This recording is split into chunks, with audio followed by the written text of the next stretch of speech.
More on this, let's bring in Africa security and policy analyst Abdullahi Boru Halakhe. Abdullahi, let's begin with the implications.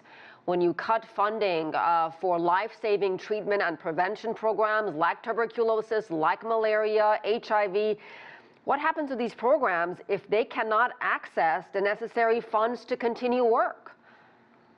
I think sometimes, Asieh, the people who are saying aid is being misused, aid doesn't do what it is supposed to do not really understand what this aid does. Let me just give you an example of top line. For instance, right now, there is an Ebola outbreak in Uganda, and there is a Marburg outbreak in Tanzania. Ideally, if the system was working and there was no aid that is being frozen, those two countries' system will speak to the U.S. Centers for Disease Control and will be able to trace, track, and say probably to the American citizen, do not go to place XYZ.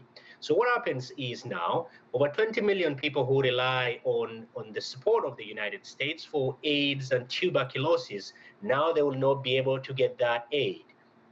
Just finally, we have, after the 1983-85 famine in Ethiopia, food early warning system was set in place. This is a website that tracks all food insecurity around the world and be able to say, in place XYZ, there needs to be an intervention. Like as we speak now, in Sudan, we have parts of that country that is experiencing famine.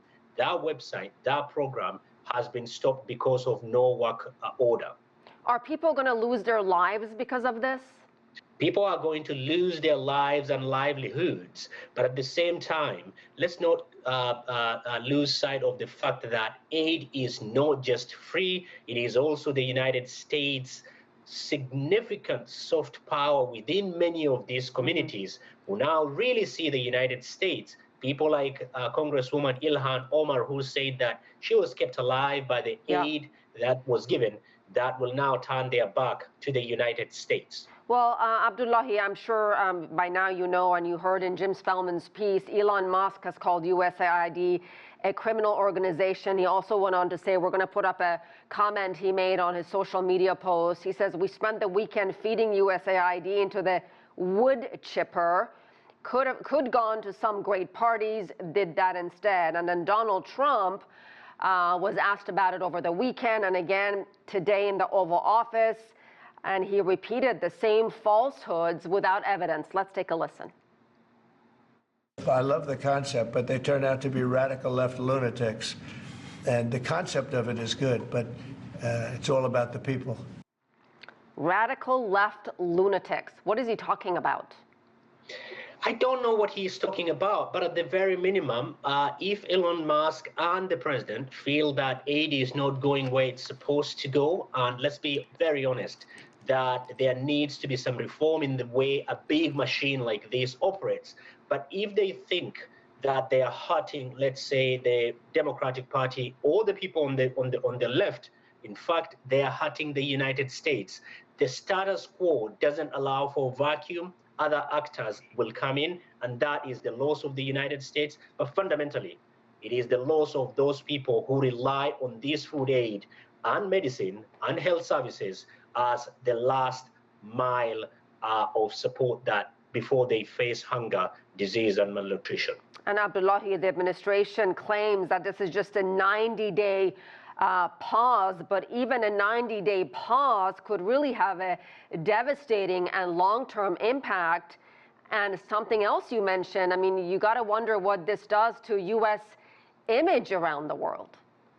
Last year around this time, I was in the eastern part of the Democratic Republic of Congo, Asieh, and the women and girls that I met, all of them, most of them said they were raped not once but multiple times. Most of them, the humanitarian agencies that are in the front line supporting these women, are funded by the United States. So what you're saying to those people is you're being left to your own devices. So that means a significant number of people will be less secure, women and children, people in need of basic needs. All the while, the United States will lose its significant soft diplomatic power that it has wielded for good measure. Let me just give an example. Very quickly, please, Abdullahi. We're running out of time. Thank you. Over 30% of the members of the UN General Assembly are African countries who are significantly reliant on this, and that is another area that the United States, because of actions like this, are going to lose that leverage. Yeah, I don't even know where to begin. Well, we'll leave it there. Abdullahi Boru Halakhe, thank you very much. My pleasure.